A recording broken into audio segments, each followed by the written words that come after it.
Hello, everyone. I figured we'd start a bit early today because I figured we should just get right into it, or a bit later. It really depends on your perspective. Hey, the title today, once again, is inspired by by that one commenter who went really off for no reason. It's pretty funny, actually. Again, when I have trouble trying to find like a nice little stream title, I can just reach into that grab bag of different feelings and emotions about the human race and just go, this is the feeling that I want to have today. What's interesting is that I learned about the word of misanthropy because I didn't even realize that that was the word for when you hate humanity, right? To me, misanthropy is sort of the word that is in the same category as misogynist and misandrist. And so misanthropy is interesting because it is that, because it's like anthropy is an anthropological anthrop, like an anthrope is like a, it's like a human being person. But I never used it because I was like, well, it's in the same category as like misogynist. So, but I didn't know what it meant, so I was afraid. But now I know. Now I know that misanthropy or a misanthropist is that word, and it's nice to know because now I can say many good things about humanity, and you can say, and you can't say that I'm a racist anymore. I'm just a misanthropist. That's a weird part about like racism, right? Is that it only really applies to this like weird social barrier, but in reality, it's like if you look at the dog and you go, that dog's ugly, and and that dog is cute, you've committed like a hate crime within like a Zootopia world, right? Like if you look at a pug and you go, okay, like pugs look ugly, and then you look at Chihuahua and you go, Chihuahuas look cute, you've just you've just committed like an act of of discrimination, and so it's like it's a very narrow lens to look at it within the human world. But misanthropy, I think, really captures that feeling of like you don't like anyone, which I think is a very powerful thing to have. An act of speciesism. Yeah, yeah, speciesism. Speciesism. Maybe it's just dogs. I have a video for you all. We're going to actually before I show you this video, I found this weird link. So yesterday we got pretty lost in the sauce. We were watching like a bunch of random things. First off, there's this link. For some reason, Humber University back in 2021 posted an announcement of how to insert emojis inside your Windows 365 apps. Now, think about this. Humber University is Humber College is a college in Canada that teaches you things. Like it's the same. I don't know. It's the same as any other college. If you whatever you did at your college, it's the same in the Canadian college.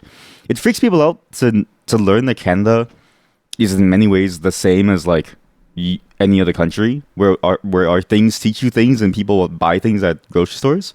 But same here. What's interesting about this is that if you read the way that this is written, I want you to read this.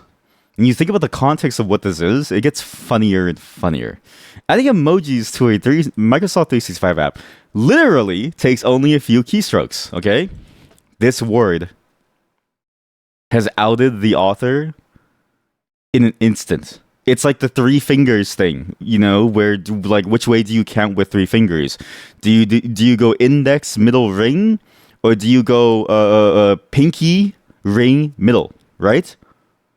This one keyword says to me that they got a student to write this, and then you look at the context of this article, and you take a step back and you go, wait a minute, why the hell would I want to insert an emoji inside of a Windows 365 app? Like Microsoft 365 is any application like the calendar or your emails or your Word documents. And what do you use those for in a university? Because nobody is using Teams to talk to their friends in university. You're going to use your phone. If you don't like them enough, then you don't give them your phone. You give them your Snapchat or something, right? Like the Snapchat is sort of the impersonal. The phone number is the, okay, fine, you're cool and I like you. The Snapchat is the, okay, I don't really want to talk to you very, very much, right? This is what that is. And so it's like, okay, well, if the only thing that you use this for is for schoolwork, then who is inserting an emoji in the middle of an essay? Like if you go to if you go to arxiv.org, imagine in this, paper, I don't know. No, can I get like I don't know, can I get this? Okay, imagine in this paper if it had random emojis everywhere. In fact, you could probably do it. Like, is there a way for me to like randomly insert emojis? I don't know. What's like a good list of emojis? So we'll do like this. What's a good? We need like a list of emojis. I need a bunch of emojis here. Const emojis equals we'll just do it as a string because I'm too lazy to do it otherwise. Sprinkle your thesis with some emoting. Okay, so we'll just toss in like a shit ton of emojis here. All right, and then we'll do okay, and then it's like okay, well, I don't know. For I, okay, we'll just do a for loop, and then we'll do like const document equal document el equal document dot get element by name. Okay, well maybe okay. Now I'm too lazy. Basically, what I was gonna do was I was just gonna insert like a bunch of emojis inside the text, but I got lazy. Just fuck it. Whatever. But imagine reading that, yeah, and then there's just emotes everywhere. And it's like, how are you supposed to feel about this? Listen, that's why programming is hard. You know what I mean? You don't pay a programmer because you can't do it yourself. Fundamentally, you can do anything by yourself, right? It's the same reason why you don't want to make food and why you want to buy a hamburger, though. You don't want to pull out the grill. You don't want to pull out the Barbie for a single burger. Sometimes it's easier to go to somebody else's place, pay like a $5 premium, but you get to have a nice hamburger. Okay, that's why you order hamburgers. So it's unfortunate, but hamburgers are one of those foods that you need like a semi-specialized heating element, or you can use your pan, and you got to be really careful about burning and sticking. Like it's just annoying, you know. So you just might as well just buy the hamburger. Same thing with programming. You pay a programmer to have the patience to listen to you and to implement your stupid idea with using APIs that are dog water. It's absolute dog water. I've also got this video to show you all because I never got to show you this last time. Thank you, Rockaway Siren, because last time we were talking about anime conventions and we were talking about Dokumi in Germany, how that one has a bunch of trees. Sorry, I did not have a stroke there. I was trying to think of the name, okay? Sometimes I think I do have a stroke because sometimes I feel my head get kind of fuzzy and everything goes kind of lightheaded. That's, okay, that is the funniest fan over I've ever seen. I'm sorry. Like, in the context of what we're seeing, it's not that crazy because it's Anime North. Everyone's dressed up, right? You have Misty, you have Lonk, you have Misty, you have Lonk, you have like a Pokemon, you have like a Pokemon trainer, you have the guy from My Hero Academia. It's the way that the camera person pans over to look at somebody dancing without a single word. That's funny. It's also the fact that like this is what, because like, you know, sometimes you see a dance on YouTube or on TikTok and it's really, really nice looking, and then you see them do their moves and you go, wow, that's so impressive, right? But then what you don't realize is that what you're seeing is a framed and constrained view port that is like, you know, like a 6x9 like a 16:9 viewport that's shrunk down to mobile size. And you're just staring at them, but in reality, nobody's looking at them. In reality, everyone's off doing their own thing. Like this group over here is thinking about which part of the artist alley that they want to go to next to get some cool merch. Well, she's over here dancing and singing her heart out. And again, it's funny because you can't hear anything from the inside of this building. And so what ends up happening is that this is like, you know, this is because you have TikTok. If I go to TikTok.com and what the hell is this? No. And I search up dancing, okay? And okay, this is the dancing. Okay, well, can I get someone who like, I don't know, like, how come everybody? Can I get like a very cringy dance? Okay, here we go, perfect. Well, not cringy. Okay, so you see a cool dance like this, right? Really, really, really powerful dance. Okay, there's a lot of motion to it, but it's so sad to think about. This is nothing against their dancing skill. It's sad to think that nobody really appreciates it, and what you see is this. Like, there's something funny about that. Again, I commend them for putting themselves out there. Okay, I'm not saying that the dancing is bad. I'm just saying that behind the camera, it's a whole different story. Let me tell you about the scientific importance of this research. My sources are TikTok and YouTube. My sources all come from TikTok and some YouTube. So last time we were talking about the anime convention, I said that we have no trees. You may notice that there's a abundance of trees around us. That's because the building that we just exited is not the actual building of the anime convention. Anime convention is across the street where this guy with the samurai sword is going and where this guy with the mask is coming from. Sadly, this person is I think, going to... Are they going to Harvey's? Please don't tell me they're going to the Harveys. If they walk inside the Harveys, it would be so sad. There's an airport, I'm not even kidding you, like down the road. That's why these airplanes look like they're about to cause another major global catastrophe. They're very low. They're very low. They're not trying to cause a global catastrophe. This is not like this is not like a D-Day video. This is just, it happens that the airport is very close. Like, okay, this angle looks incredibly suspicious. I don't know about this one anymore.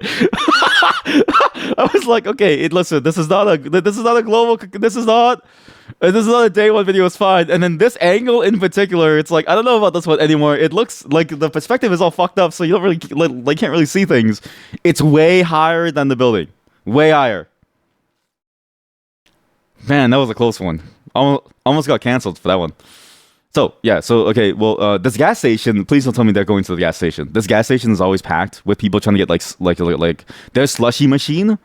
If you don't get a slushy within the first minute, it goes down instantly, okay? That's how heavy this convention is.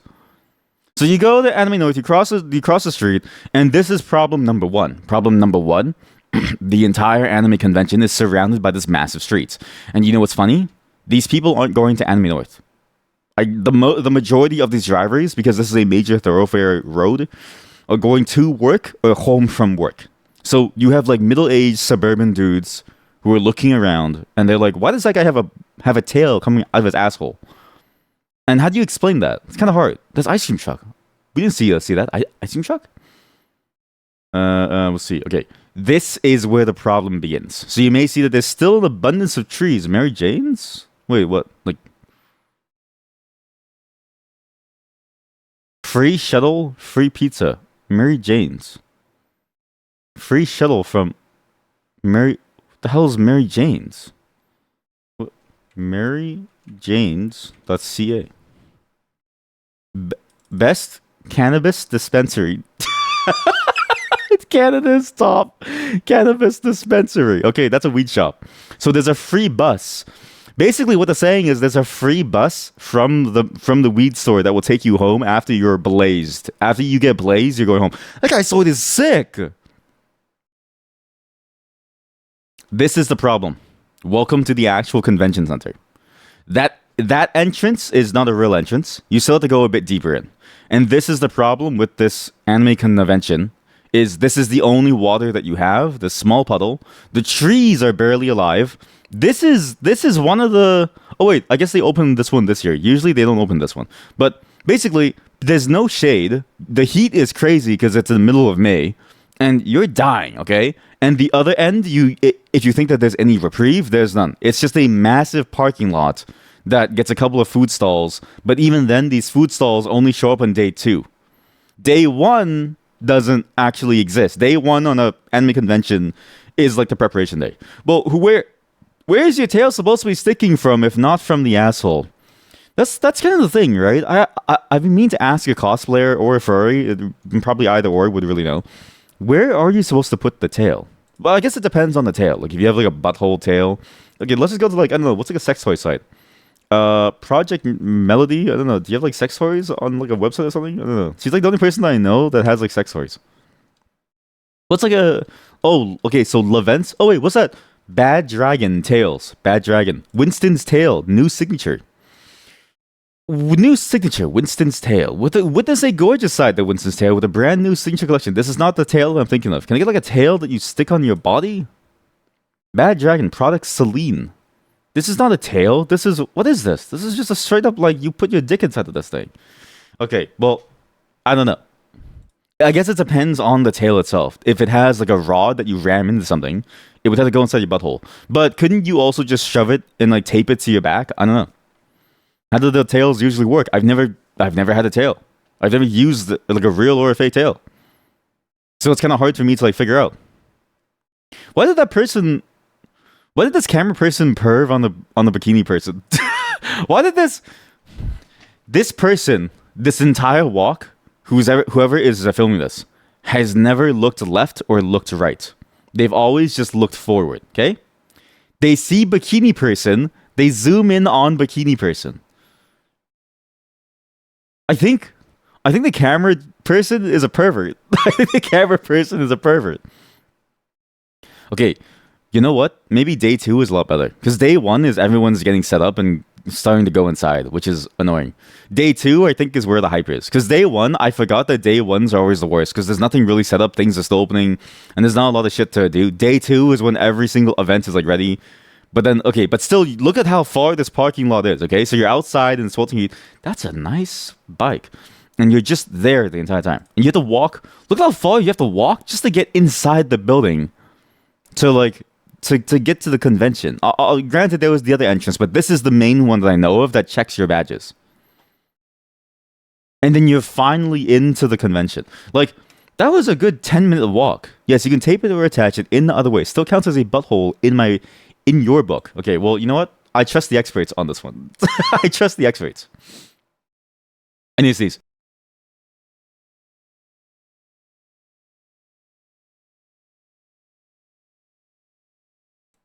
Holy shit, I see so hard that my headphones fell off my head.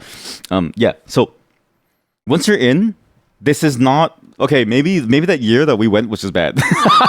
To granted, we went the first year that Anime North came back because when COVID was happening, there was no anime convention, and I think during that time period, everyone was extremely hungry for an anime convention because I've never seen a crowd nearly as large and as painful as that. Because this is nothing.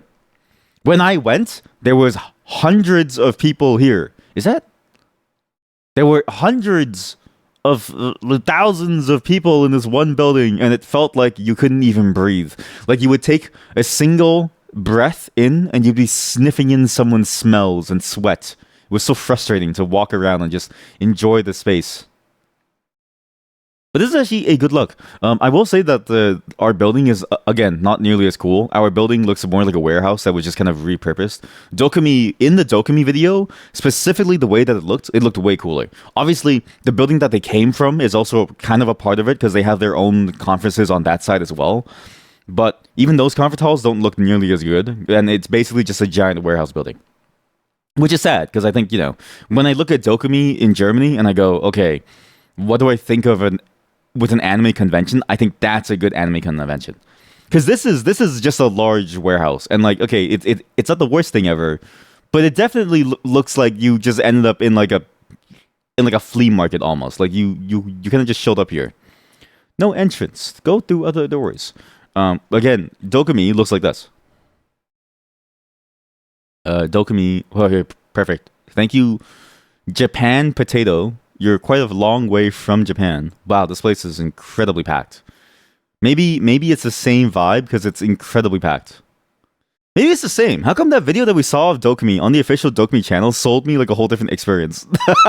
Marketing is lies. Marketing is when the marketer lies to you and sells you on a vision and a dream that doesn't exist, only to make you buy a $600 ticket when you convert it to Canadian dollars to come here, and then another $4,000 plane ticket to fly to Germany, all Canadian, mind you, only to be disappointed when you step in and you see tiny TVs where they're playing Mario Kart? What's this? I need to sneeze again.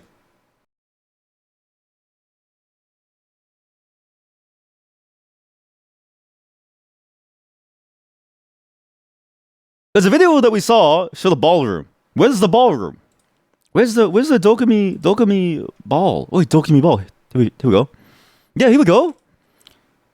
The Dokumi cosplay ball impressionin. How come what's with the Germans and their endings of ER and an EN? ER.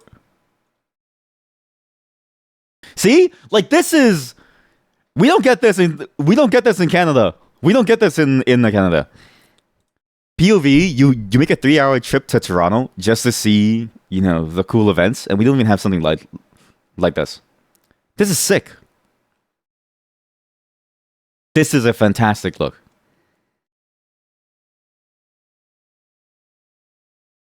And it's the way that you get to do like a whole ball showroom presence where you get to walk up and basically like show off how cool you look. And there's bowing attendants. People are paid to bow to you. That's sick.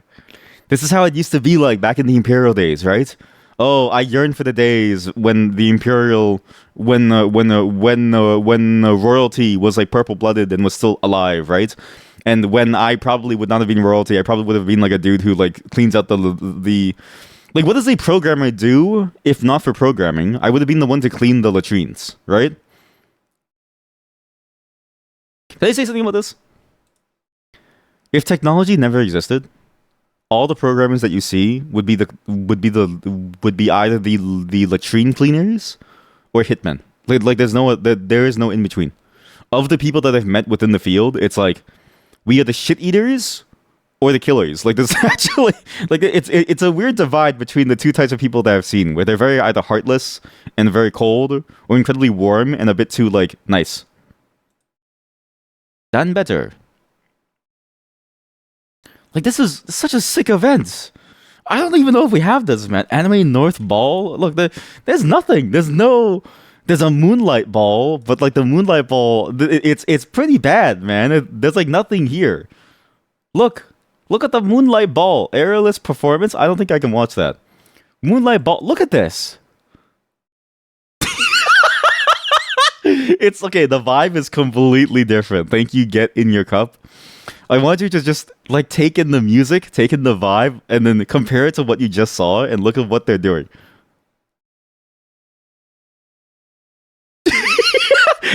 There are some dudes not even in cosplay. They're just in like business suits because they're the employees. Look, okay. Actually, to be fair, this was maybe around when like Black Butler was really popular. Look at this guy, regular shirt and jeans. Look at him.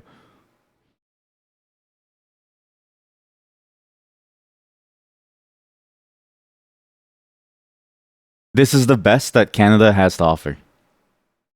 This is the best that we can do. There's nothing else that we can do here. It's so I know this is 13 years ago, but like I don't think it's gotten better, man. Because like there's nothing new. Oh, Night Zero Dance and Moonlight Ball. Wait, what? What's this? Well, why don't you just show me what it is, man? Why don't you just show me what it is? Henry Wong. Okay, well, okay, yeah, it's just not nearly as good. I don't know. There's something interesting about the fact that Germany has such a massive kind of engine. However, it makes sense though. I've heard that Germany again is apparently really popular. It really likes the idea of like anime, if that makes sense, which is cool. We're gonna move on. I was gonna do some dailies, but I was thinking about it, and I was like, since I started late, we might as well skip these like dailies. I just wanted to show the walking tour because last time we ended off sort of talking about the anime conventions and learning more about Dokumi and like different various types of anime conventions. And I realized that I never actually got to show you properly why I said that there's no trees and water in Canada. And now you know why there's no trees and the water. Today's sort of playlist is we're going to be doing some interesting things. One, I got heavily addicted to Replicute. That game actually consumed me. I was up until 10. I fell asleep for a bit. I woke up with an idea. I started talking inside the like Discord. I played for another hour. Then I fell asleep again. And I woke up again at 5. And then I was like, okay, I have some more ideas. So I just kind of like wrote them down in like my like notebook. I tried them out on the PC this morning and it doesn't work. So we have to like actually play the game and figure out what's going on. Because I really want to get top score. Like that game basically scratches the same itch as LeetCode, but with a much more fun premise. It's a much more fun premise with the way that it's just a very simplistic, relative canvas of visual elements that LeetCode doesn't have. That I'll get into more when we get into that game. But first, I need to spend most of my brain cells on blueprints, because if I spend too many of my brain cells on Replicube, we won't have enough for blueprints. And I think blueprints is the harder game.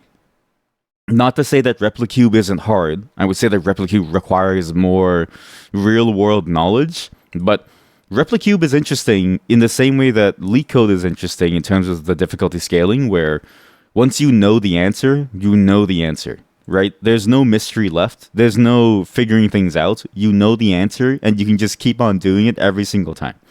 Something like blueprints is you don't know the answer. You specifically don't know the answer because it's a problem that you've never seen before because it's made up. And so it's harder because you need to solve it from this idea of first principles of problem solving, which is different from the Replicube leak code side of problem solving, which is how many tools do you have in your toolkit and can you do the right recall on the right one for the given problem, and can you assess the problem to be of a certain type of problem? Which is also, that's a very good statement, I think, for job interviews too. The job interviews that like use stuff like that for testing you, it's a very similar vibe. I'll get more into it when we get there, but gotta spend most of my brain cells on blueprints. Give me a moment to set things up and to sip my 1 cup of espresso in half a second. I baited you all. I'm going to go. I have to go, so I have to do some things anyways. Goodbye, everyone. And I won't see you tomorrow, actually. I will be back on Thursday? Probably Thursday. I'm with my wife, actually, all of tomorrow and probably Tuesday and probably Wednesday. I haven't seen her in a very long time because she's been very busy with the family stuff, so after I get to see her, I'm very happy. I will see you all then. And when I'm back, we'll play some more games. I'll be on Replicube solving things and just not really sharing the solutions, but I'll be posting it within the Discord. So if you want to keep up with that, there's now a Replicoid channel for things. Smoge. Yeah, it's Smoge. Don't worry, you have other streamers to watch, right? Like, what's your favorite streamer besides me? If you say a name, you get banned. I'm just kidding. Bye, everyone. Have a good night, and I'll see you all probably on Thursday. I won't be gone for very long. I promise it will not be another week-long break like it usually ends up being. I swear, I'm pretty sure nothing bad can happen to me. Cap. Well, okay, we'll see how it goes. But I also want you to know, when we are back, the quote-unquote sponsored segments will also come back as well, because I'm surprised that people are still sending me keys. So let's see how it goes. Goodbye, everyone. Good night, and have a great day.